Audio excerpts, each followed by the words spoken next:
Hey everyone, and welcome back to the Unbothered podcast, where we like to chat about America's fifth sport, MTV's The Challenge. And today we have a special guest with us. You may remember him from Real World Austin, perhaps The Duel, The Gauntlet 2, The Duel 2, Rivals 1, or most recently AllStars seasons 1 and 2, the one and only one of three members of the King's Palace, Mr. Nehemiah Clark. Welcome. Hey, I need to give you a microphone, and I need to have that introduction every time I enter a room. Look, I will record you something. I will be your hype woman. I am there for it. I have Done. loved you since Real World. I am happy to do that. The job is yours. She's our resident professional in all of this. So she has all the knowledge. All the knowledge. Awesome. I just randomly shout questions out. Okay. They're probably good questions in. And occasionally brings the wine. Not tonight, though. But one of my dogs is here. So. You dropped the ball. I know. You're supposed to bring the wine. Exactly. You had Maybe one next job. time when you come back. Okay. There we go. If you don't have wine, I'm going to be disappointed. It's going to be a problem. Oh. So welcome and thank you again for joining us. And like I said, I'm super excited. I have been a fan of yours since Real World Austin. Real World Austin is one of the first seasons of The Real World I watched because I was in high school when it came out. And I've been a fan of The Challenge for over 20 years. So you've definitely always been one of my favorites. I'm so glad that they brought you back onto AllStars. It was way too long between seasons, in my opinion. But just starting out with your roots, like I said, you're on Real World Austin. Did you intentionally try out for that show? Or was it kind of like hey, I happen to be like at this bar and they have this open casting call? I intentionally tried out. At the time I was in college. So I was working full time. And I wasn't going out a lot at the time, honestly, because I didn't really get the whole fun college experience. I had to pay bills and, be an adult at the age of 17. So I didn't really get that experience, but I tried out. I was in film school at the time and I hadn't watched TV in a while, but I tried out intentionally. Nice. Yeah. And so did the experience meet your expectations or did it actually exceed them? That's a good question. I think it probably exceeded them because I went in there. I hadn't watched the show in such a long time. And it's such a hard experience to think about because back then we didn't have social media. So we couldn't take a view into these people's lives. We only saw them when we saw them on TV. So I had no idea what that experience would be like. But I think that it probably exceeded them, especially with the stuff that, happens after you film and what continues, because this is one of the few shows where your 15 minutes of fame sometimes lasts 15 years. Right. Well, No, and it's absolutely. nice too, because you're still friends with a lot of that cast too, right? Yeah, I'm friends with pretty much everyone in my cast. And, I've had the pleasure of doing shows with old school people, connecting with new school people. So I've got to dabble in both worlds. Absolutely. And like you said, you are friends with everybody from your cast, and one of the closest friendships that we've seen anyway on TV, and definitely seems that way from what you guys post on social media, is your bond with Wes. Did you ever expect that you would develop such a close friendship with him? Those are all lies. That's all social media clout. We hate each other. No, I'm joking. When we were in the house, I think probably maybe halfway in, that's when I was like, this is my homeboy forever. Because initially, it's funny because I thought it was going to be Danny. Me and Danny were talking. First couple of days, we had so much in common. Wes was a little closed off. He didn't really open up that much, but just me and Danny's background were very similar. So I just assumed that this was going to be the guy that I ride with, but it ended up being Wes, and he proved, me and him, I'm thinking throughout the show, we didn't get into one argument, so it was just we just had that type of friendship that I have outside of the house, because I don't really get into arguments with my friends. We talk shit here and there and some things that come up, but me and Wes, it was a genuine thing right off the bat. So I didn't fight it, no matter how funny we looked together or how funny he looks. In general. In general. How funny he looks. We've seen some of his style choices forever etched on national television. But yeah, you guys have two very different personalities. Even the way you interact with people is so polar opposite, but sometimes that works because you balance each other out. And it's like you're almost like on a different frequency of a friendship where you don't have to explain everything. My best friend and I are like that. So I completely get it. And Absolutely. as we've talked about, you guys have done some seasons together. His first season was Fresh Meat. Yours was the duel. Did you get called for Fresh Meat, or was the duel the first time you got the call for the challenge? The duel was the first time I got called for the challenge, and I had such FOMO because 4 people from my cast got called, and I had huge FOMO because the challenge was like this elusive thing that we've heard about, and now they're getting called, and I'm like, oh, I want to go do it. So I had to hear all about it, and obviously that was Wes's first season, but it was really his breakout season. And I think that was what cemented him into, like challenge history. And then when I got on the duel, I didn't know what the hell I was getting myself into. I didn't know how to work out. I didn't know anything. And then I get there, and then all of a sudden it's the very first challenge that they ever do where there's no teams. So I'm thinking, oh, here we go. My first challenge. I don't even get the whole team thing that I've watched all these years, and the team camaraderie. It was just war from day one. Yep. And he ended up winning the duel his second season. But if you had been on Fresh Meat, how do you think you would have done? And who would you have chosen as your partner? I probably would have did horrible. I'm trying to think who I would have picked as a partner, man. At the time, can't say I'm not like this now, but I probably would have just picked someone who I was attracted to. I probably wouldn't have cared too much about winning. I'm like, oh, who's cute up there? So, I'm a different player now than I was back then. I was a very green player. I had zero idea of the opportunity and the experience that I was in at the time, now that I'm older and I can look back, but back then I would have definitely lost Fresh Meat and probably lost quick. Well, I mean, Aviv was pretty attractive and she won.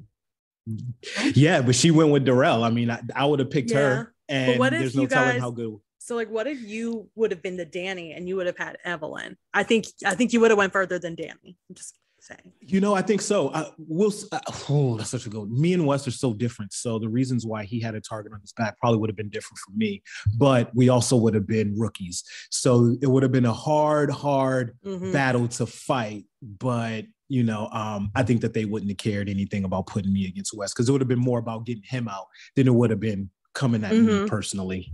No, absolutely. I completely agree with you. And then your second season, Gauntlet 3, you ended up winning.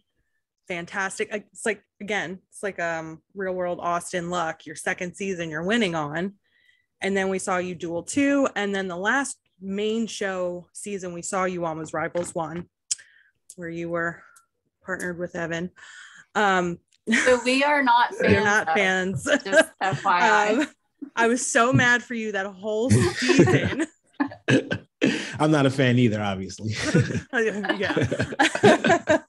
No, absolutely. And so looking back, how do you feel now, like having been not just but like you got screwed by your partner and his alliance? Like, is there anything you would have done differently? I think there's one, I'm happy how everything turned out, because I think that it made me the competitor that I am today. And while a lot of the people who were doing the challenges when I were doing it, I feel like a lot of them were kind of like going down past their peak. I feel like I'm barely just hitting mine. Mm-hmm. So, everything happened exactly how it was for me to come to who I am today, just inside of the game and outside of the game. But the one thing that I probably would have done different would have just been trying to rally all of the new people and trying to do something big. But that was difficult because of who my partner was, and also having Wes there. Something big would have ended up going. It would have been them throwing in Wes. So it was like a double-edged sword for me. So I played it how I did, and I'm happy how it came out. And I don't want anyone to feel like I got screwed. I feel like in life, every single thing that happens to us happens for a reason. So I don't look at it like I got screwed. I look at it was just a stepping stone for me to become better in so many different areas of my life, because there's no telling. Everything that I got in that challenge, I deserve some way, shape, or form. So I don't know what my karma was or who I did, but you know what I mean? I got my karma back on that challenge, and I accept that. That's a really good way of looking at it. Yeah. Mm. Yeah. That is a very good way to look at it. You could be bitter and complain, or you can just chalk it up to what happened was supposed to happen and move along. Yeah. Yep. Now now that I've been so far removed from the experience and then being able to come back, like we are given such a golden blessing in life. And regardless of how the chips fall, just the fact that we're called, just the fact that we get to be there, just the fact that people like you get to see us and be inspired by us, like there's nothing about that experience that we can walk away bitter from, because there's way too many positives in it. And that's the way I look at it. It's like, yeah, this may have happened, but look at all of the great things that happened. I got called to go, got paid to compete in these awesome things that I never would have got to do. I got to see a different country, got to meet new people. So all of those things, I mean, yeah, you're going to get screwed because you're getting a lot of positives. So there has to be some downhills to that. But to me, there's nothing that I'm going to leave bitter with from those experiences. That's beautiful. Yeah. I strive to have that outlook in life. And I mean, it's a journey. It's a struggle. I think we all get like that sometimes. And I do kind of want to talk about your own journey, especially with your spirituality and how you view life and these types of situations. So it was quite a bit of time from when we saw you on Rivals to most recently AllStars 1 and 2. Did you work on a lot of that spiritual journey during those years? Absolutely. I think it was the Duel 2 where I kind of introduced it to the world, and the world wasn't ready for it at the time. It definitely was not ready for that. I had the sage, I had the mantras, I was meditating, I was creeping the house out. MJ was going crazy. Landon didn't know what was happening. They were all freaked out because, it was such an early time. It wasn't trendy and it wasn't cool and it was against the grain at the time. So, there was some backlash, but I had to make a crossroads, because when the duel happened, I felt bad because I was like, man, they're making me look crazy. They're making me look this. So internally, I was like, I don't really like how they portrayed me. They didn't really ask me about it. They had other cast members who didn't know anything about it, talking about it. And I felt like I would have gave a better light on what it is that I was doing. So when Rivals came up, I was like, do I show this side of myself? Because they've kind of, in my opinion, they kind of made a mockery of it in the past. And it was just like those crossroads that we come to in life. And it's like, if you're not doing something that's worth people criticizing, then maybe it's not worth you doing. And that was the thing that I had to go. And it was like, you have to be able to go through these hard times with people not accepting you, not understanding what you're doing, but you have to stay strong on your own journey. So when I brought it onto Rivals, I brought it even harder. And instead of people making fun of me and, outcasting me for it, I had Wes and Kenny meditate with me before their elimination. So for me, it's been that was the test to me that let me know I was on the right road. And no matter what the outside people may say, just stay on your journey, because at the end of the day, it's really about how you feel when you go to sleep, not about how they feel about you. Absolutely. Love that. Speaking of Kenny, didn't you take him out? I did take him out. He was my first elimination, and I beat him in like 30 seconds, maybe. Mr. Beautiful is just not as good as you. He's a great competitor. And, you got to give hats off to anyone who wins as many as he did. Yeah. Absolutely. So like, to me, being in this, if you win one, I got love for you. And I take my hat off, because I know how difficult it is just to even make it to a final, but then to win, that's tough. I can only imagine. And like you said, with bringing your own spiritual choices and your lifestyle onto the show, I know that even though they didn't really show it, which I kind of wish they would have showed it some more on AllStars 2, we've definitely heard about it, especially Tech. Tech loves telling everybody that you predicted Casey's pregnancy and you predicted that y'all were actually going to have to face each other in elimination. So do you feel like it was definitely much more received and your castmates were more receptive this go around than all those years ago on the Duel 2 and Rivals? Absolutely. I mean, like, I'm sitting here and I'm like doing Reiki on cast members. I mean, like, we're in a house where it's normally just like alcohol, sex, betrayal, greed, all these all of these things that the Bible would love to talk about and keep people away from. And like all of a sudden here I come now and like people are meditating, you know what I mean? Like I'm doing Reiki.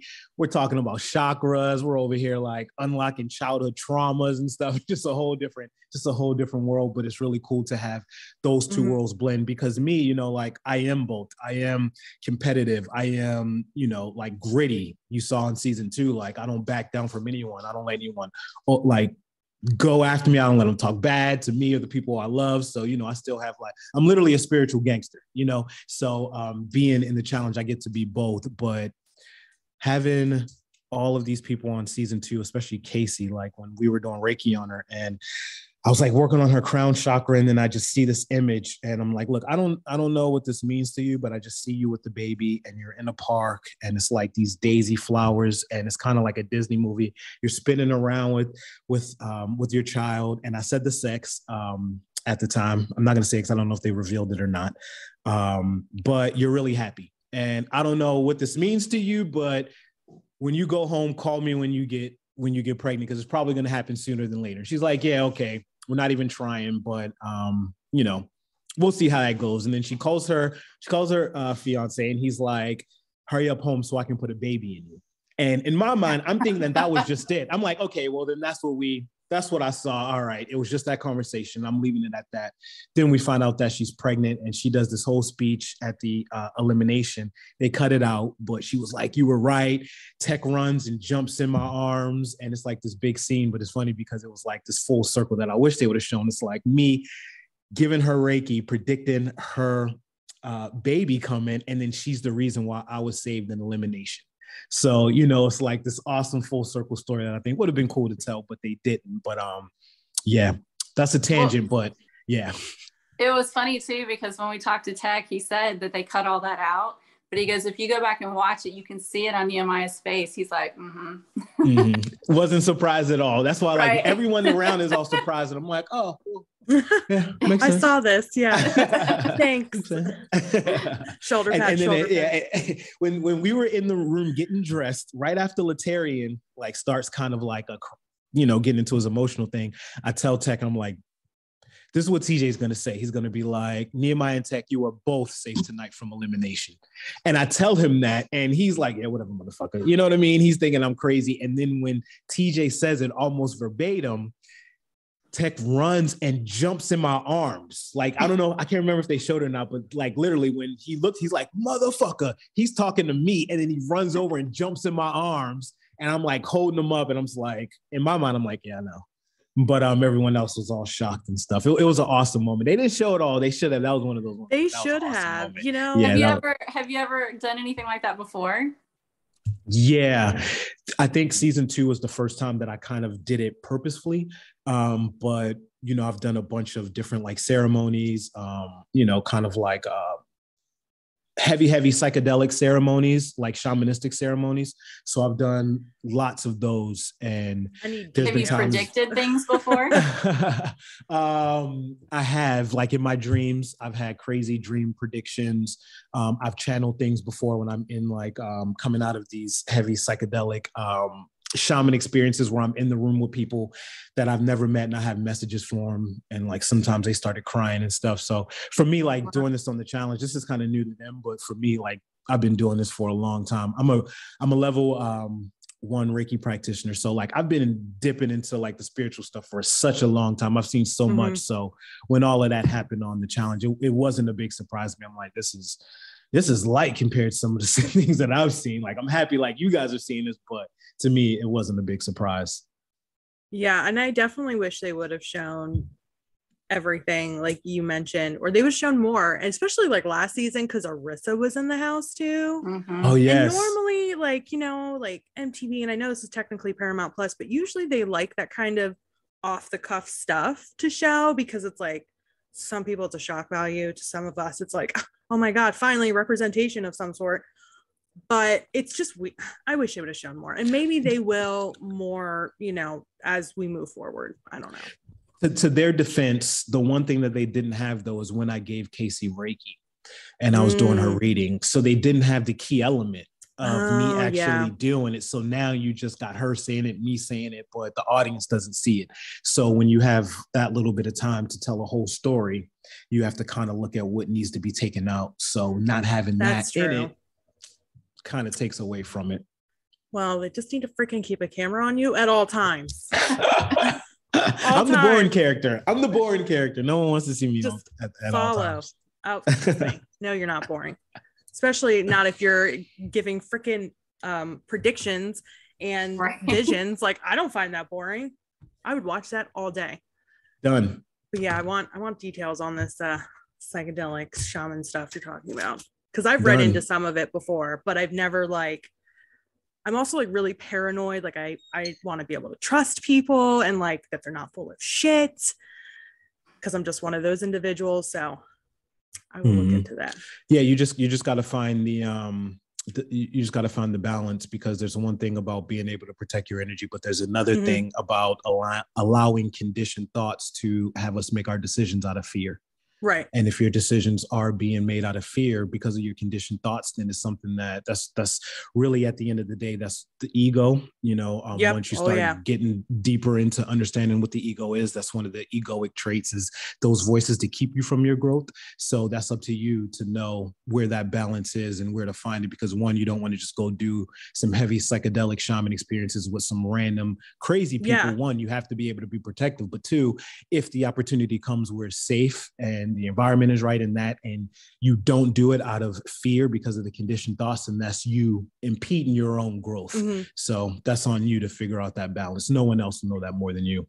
Absolutely. I've been on my own small journeys with my ego, if you catch what I'm laying down. So I completely understand where you're coming from. And I love this conversation. We could talk about it all day, but I don't know if everybody wants to listen to it all day. But like I've said, it was a really long time before we got to see you again. AllStars 1, we finally got to see you return to our screen in challenge form. What was it like when you got that call? Were you expecting it? Were you right away like, yes, I'm in for it? Or were you kind of hesitant, not sure? It was such a drawn out process because Mark had called me a little bit earlier when the idea was still inception. So he was like, if this is something that goes, would you be interested? And then it was like, yeah, sure. I think we were doing friends and benefits at the time, me and Wes. So then it was like a long drawn out thing. Hey, it made it to the next stage. Hey, it made it to the next stage. Then it started getting more serious. Like, oh, okay, this is catching some speed. And then when they called me, I was all in. Like, I've been wanting to do a challenge for a long time. I felt like Rivals being my last one, I didn't really get to, showcase really what I had on the show just for myself and also for everyone who watched and cheered for me. So I was always hoping for that next chance to be able to do that. So when the call came, I ran to it because I was like, this may be the last one that I have. So let me give it my all. Well, it wasn't your last one. So no, thank God.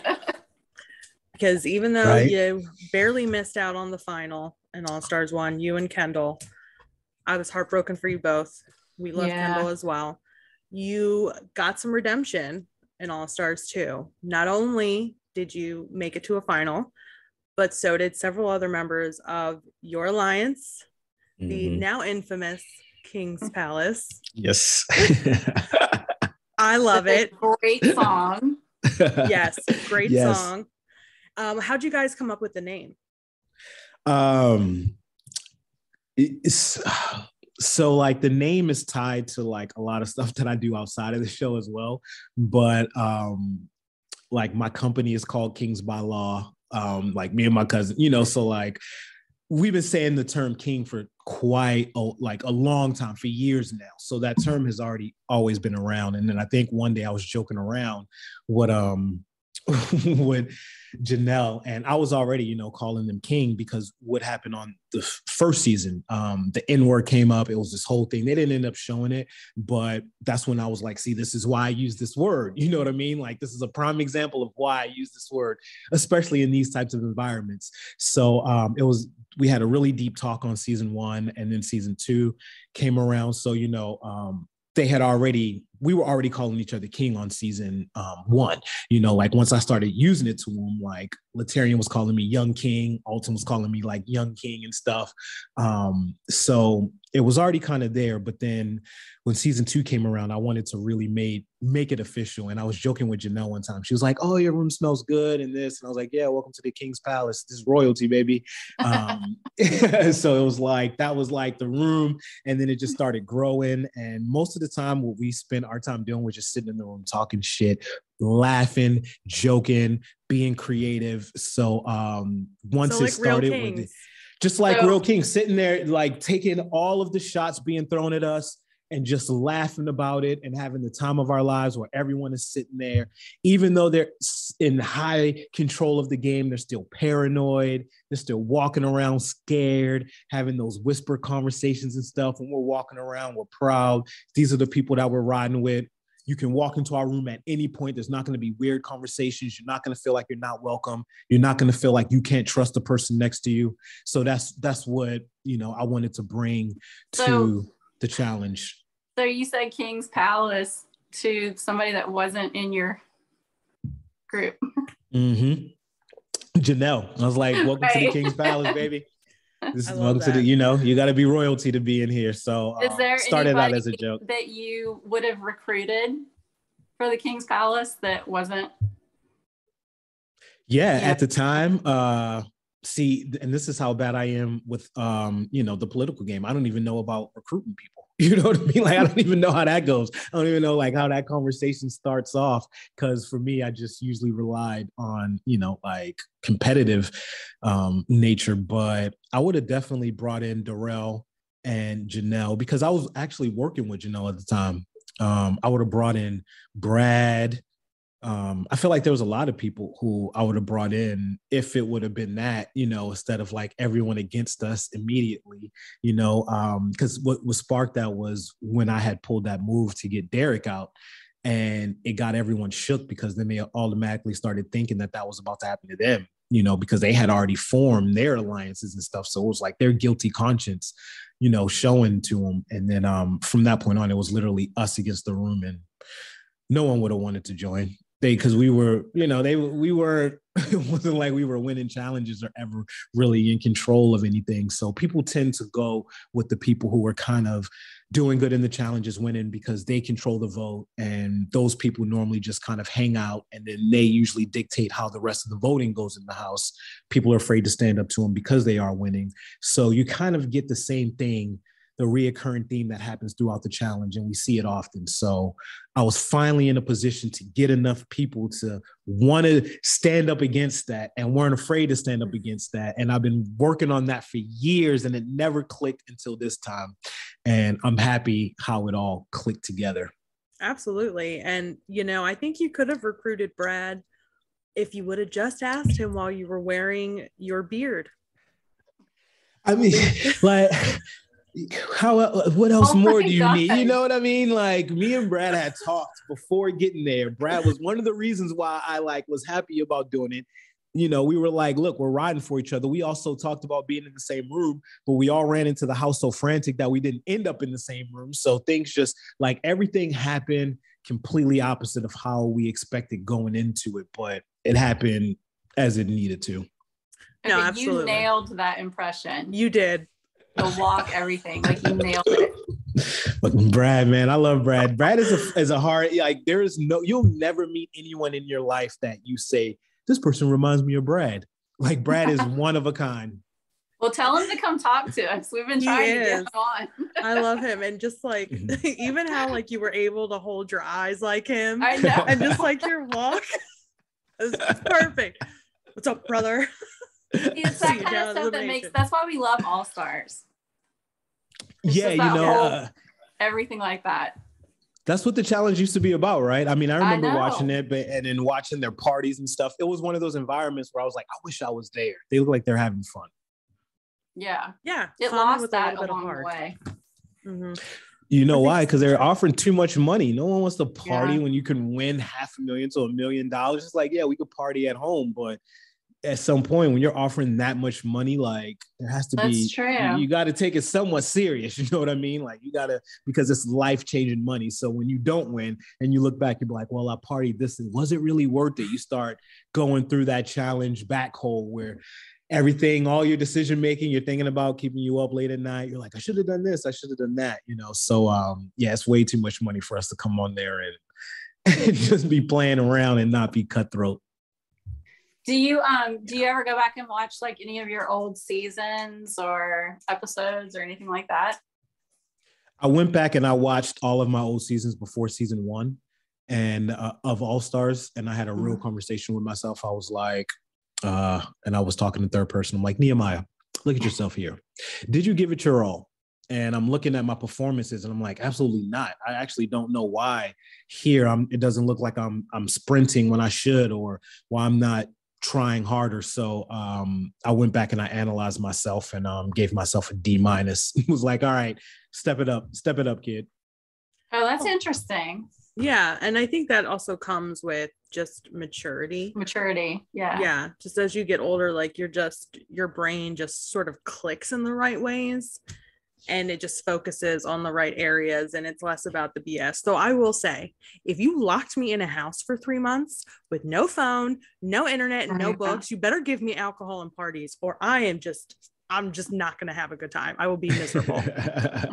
The parties help because you got to take your mind off the game or you will go crazy. And they know that. So they give us the parties, and I love the parties. That's why I like doing stuff like dressing up like Brad, and, you know, they don't show it a lot, but like, even like when I do interviews, cause I feel like a lot of the questions come, but 90% of the time I'm joking around and talking shit. Like 90% of the time I'm sarcastic. Love like it. We are laughing, like full stomach laughs, but that doesn't get shown a lot. And that's really what the King's Palace room did all season. We just laughed 95% of the time. Yeah, like I wish we saw that, because when they show you, you're just like super intense all the time. all the time. And people watch and they're like, how come they don't ever show you having fun? I'm like, I don't know. I don't know. Because it's there. They got the footage. I mean, you guys, whenever look at all the actual parties, like who's in the front dancing. You know what I mean? Like it's me, like, right. But you're not getting the dialogue that goes along with it. But I'm telling you, if you're in the room with me, you are going to laugh 90% of the time. We're going to be talking shit the whole time. And then it'll be like 10% seriousness when we got to figure out who to vote for this. But other than that, like we were joking the whole time. I mean, they didn't show, but when me and Latarian were going in, I was talking shit to them the whole time. I was like, I'm about to take your old ass out. This is like young Kobe going against old ass Jordan. And, you know, like we were just going back and forth and, you know, like, so yeah, they don't show that. I wish they would show that stuff. Me too. Yeah, me too. I think it comes down to them kind of having their character set, having a very short amount of time.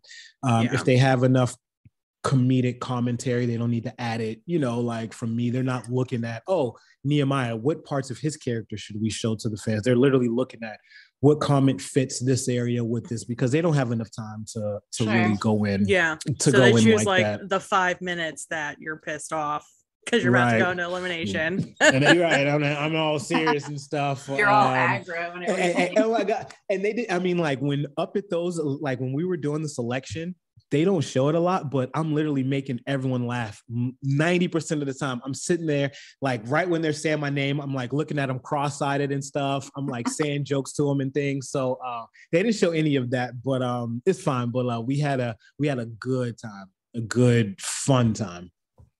And I mean, I saw some of the fun. I mean, they did the same thing with Jody and the Greek salad incident. They made it look like she was super pissed, but I caught like a quick glimpse of her smiling, and she was like, I was confused more than anything. Jarrell was laughing. I think we all were. You could see Jarrell laughing. Oh, he was dying. We all were. I think that probably goes down to me as probably the greatest challenge moment in history. We didn't know how to react. Iconic. None of us knew. Just sitting there like, yeah, this is happening. Yep. And she just wouldn't stop. We're like, it gives very Red Wedding vibes, like speech type from Game of Thrones, but it's about a Greek salad. If it was ever Red Wedding, I could see Ayanna being in it for sure. She'd be pulling the trigger for all the bows to shoot, just bah, bah, bah. Yeah, just like I wanted the rabbits too. Oh my God. Love Ayana. Shout out to Ayana. Yes, we love her too. She's talked to us her. before. She was great. I told her, she made me laugh so hard in the interview, and she was like, more than Tech. And I was like, yeah, I actually laughed more with her than Tech. Yeah, she's made my good. Face hurt. She's funny. Yeah, I was just talking to her on the chat. She's hilarious. I love her. She's definitely cool people. I have a question for you. You said at one point that you were going to try to shoot your shot with Amber B. Whatever happened with that? I'm still trying. I send her I slide in her DMs once a week. Do you really? No, I'm joking. I was gonna be like, poor Nehemiah. Can't even get a red. No, I'm joking. I slid in her DMs a while ago. We talked a little bit, but I think she has a boyfriend now. So now it's just kind of like her Instagram's kind of like putting a treat in front of a dog's face that the dog's never gonna get. So I'm just like, your Amber B is out there. Don't worry. Yeah, she's there. I'm going out the country, hopefully to find her. You might meet her on the plane. You have to have a crush on somebody. She's a good one. She really is. She is. If Amber B is listening, I love you, and we're gonna get this together soon, baby. I'm waiting for you. You let me know. She's one of those people that she's so beautiful. Like I kind of just want to punch her in the face. Like she's so pretty. That's what I'm saying. I get mad at her Instagram. I get so mad at her Instagram. I'm like, here she goes again, looking all beautiful and stuff. I know. And she's like super sweet on top of it. I know. Yeah. Hate her. Why? Hate her. But not really. We love her. Not really. I love you, Amber. Love her. Nehemiah really does. He'll drop all his social media handles just in case you don't remember. You can slide on in when you're ready.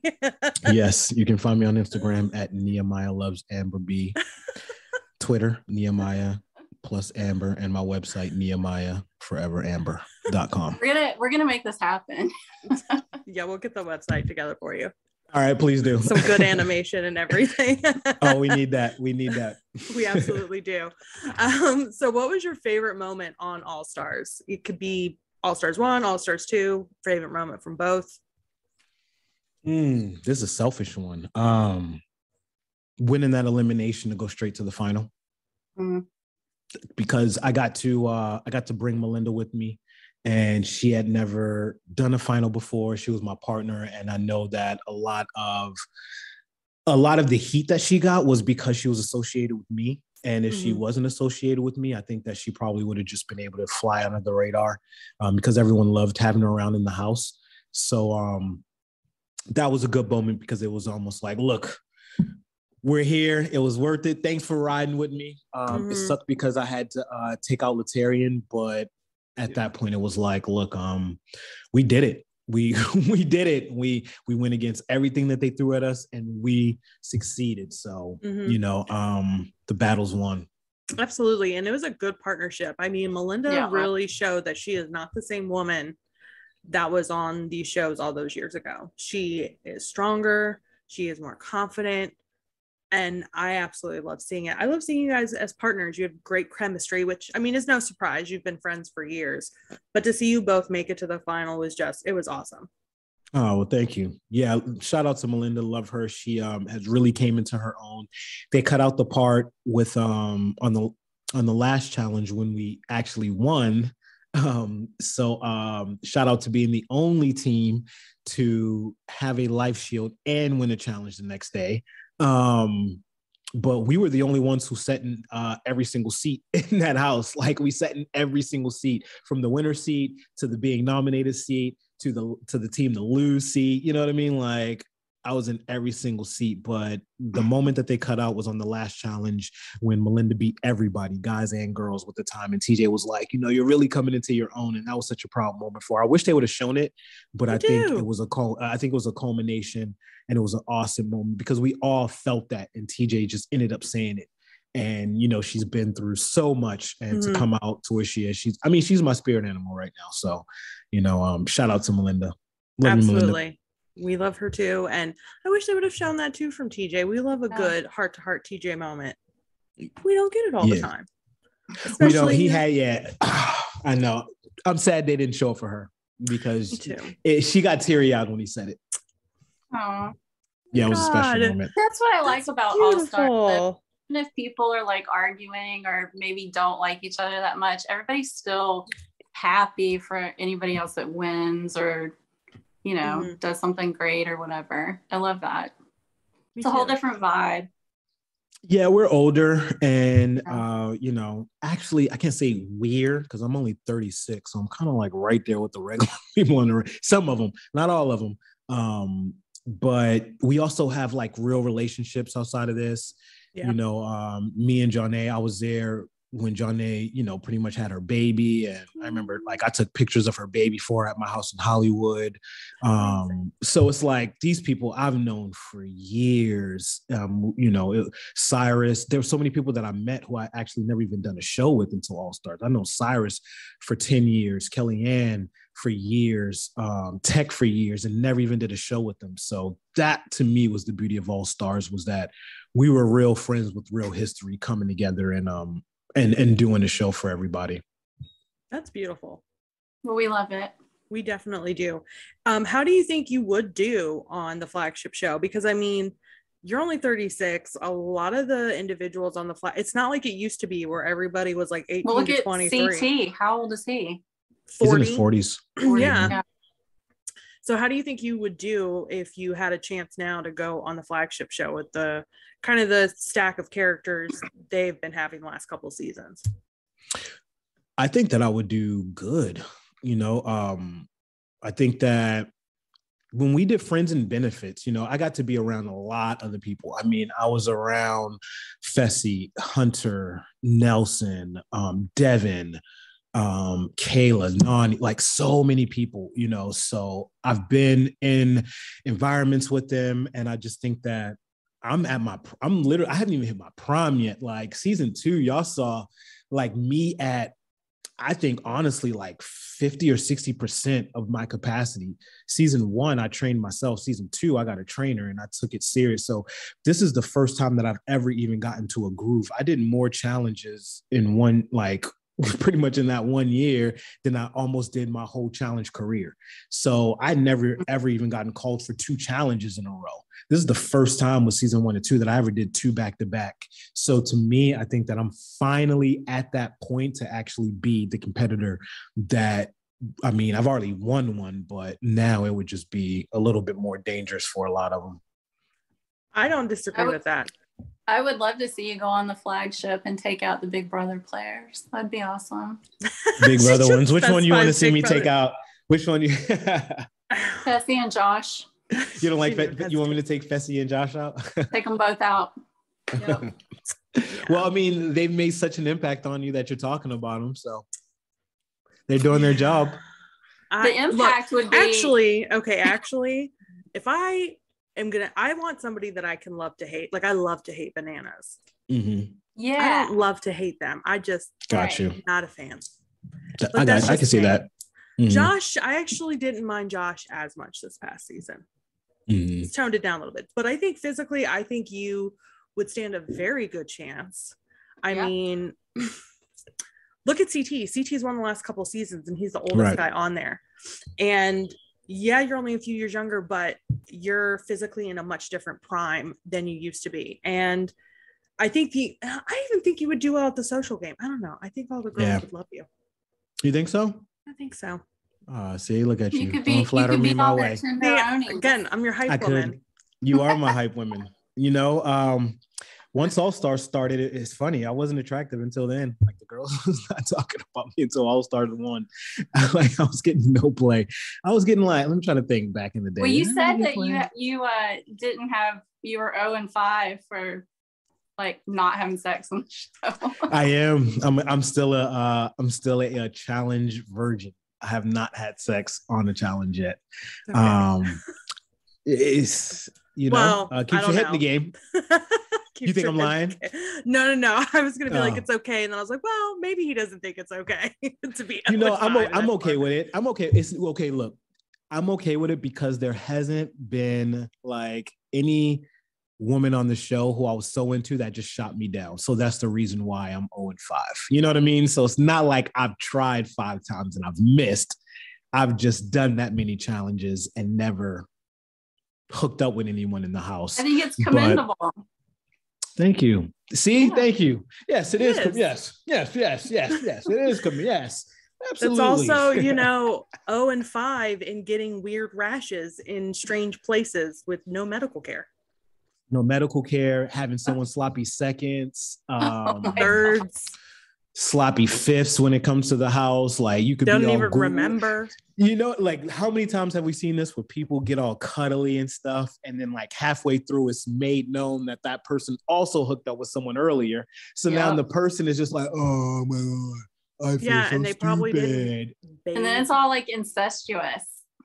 It really is. It really is, And I mean, Amber B, once again, that's the one I'll be incestuous with her. But other than that, it's there's not a lot. I was never like harshly turned down, but I think this was seasons like one of AllStars was really like my come out. I think, and it was the first time that people actually looked at me. I mean, Anissa said I was sexy on season 1. I'm like, you know how many challenges I've done with you? You've never said that. You know what I mean? Like, ever. Don't, because I call people out on shit, and I'm like, you've never said, she's like, well, you never had this confidence before. I'm like, oh, well, touche. I'm like you finally shed the tenderoni label. The tenderoni label's been shed. It's gone. Has it? What's the new label? What's the new one? Oh, I gotta think. We know you're the king, so the king-a-roni. That's lame. No, you gotta give us a minute. We gotta come up with something. I'm gonna have to come back to it. I'm gonna have to all right, come back. Yeah, we'll come back to that one. I'll come back to that one. So one last question that I have about the challenge of the final. What would you say was the hardest part for you guys? The heat. The heat, but for me it was the last part because my math is the way my math works is it's usually done on an iPhone calculator. So I feel you. I am not good at math. I'm sitting here and I'm like, what the fuck is a taco? I'm like, I've never seen that in the math book.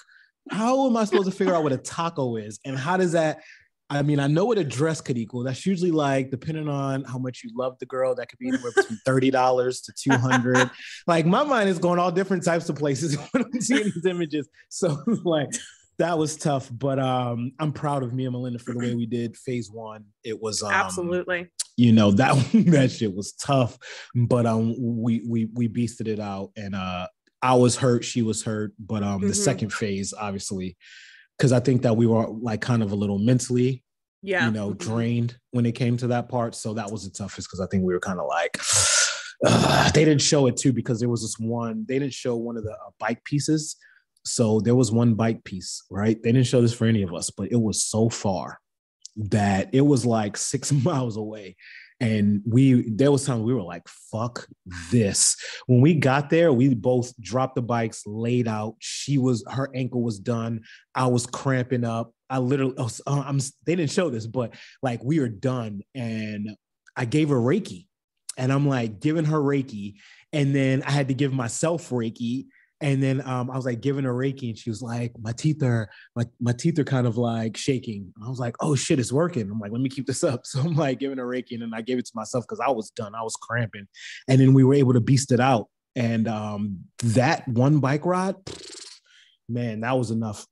I didn't want to see another bike for like a year. I was like, if I don't ever see a bike, these people ride. I wanted to throw stuff at people because it took hours. I went to Tulum after, and I watched these people just happily riding their bike. I wanted to throw stuff at them. I'm like, that shit is not fun. There's nothing fun about what you're doing right now. So to me, that was the toughest. Fuck your two-wheeled mode of transportation. I'm over it. Sitting there having a good day. I'm like, that is no. There's nothing fun about bike riding. Yeah, I mean, your guys' final was definitely harder than the flagship show's final on season 37, in my opinion, from what we saw. I mean, they at least let them sleep. Yeah, they did. You guys had to stay up all night didn't you guys have to stay up all night? We had to switch off. So it was like you switch off from one person in the hammock to one person standing. Oh, yeah. And it was starting out. Oh, it was hard to sleep, though. Yeah, you're in the hammock. I think I probably slept maybe an hour or two. Oh, do you remember how, like, what the temperature was when you say hot? Cancun hot, like 100. Like muggy. And like humid. Yeah, like muggy. We were all dehydrated, and you're not even supposed to drink like too many electrolytes, and we're trying to down electrolytes every single time we. And didn't MJ get sick from it? Yeah, he got sick. Man, a lot of us. Who else got sick? Because we didn't go to the bathroom. Anything. It was just nonstop for hours. When we got to phase 2, it was pretty much turning nighttime. So we were going all night long, and then we started pretty much from like 7 a.m. to 5 or 6 p.m. Oh God, no, thank you, man. Couldn't do it. Ooh, props to you guys for even being able to freaking finish it. I would fucking die. I think most of us would. The heat alone, I would be like, I'm done. Yeah, it was tough. Tapping out. I can't do heat and humidity. No, I'm not made for it. I don't do well with cold or heat. So I'd like it to be nice. As you live in Florida where it's hot. Thank you. Tia, do you have any other challenge questions? No, but we kind of wrap things up by asking is that LT? Who's that? Hi. Hi. Say hi, Latarian. He can't hear you apparently. I don't think he hears you. You can't. It's the Unbothered podcast. Did Latarian do your podcast yet? No, but we've asked him and he left me on red.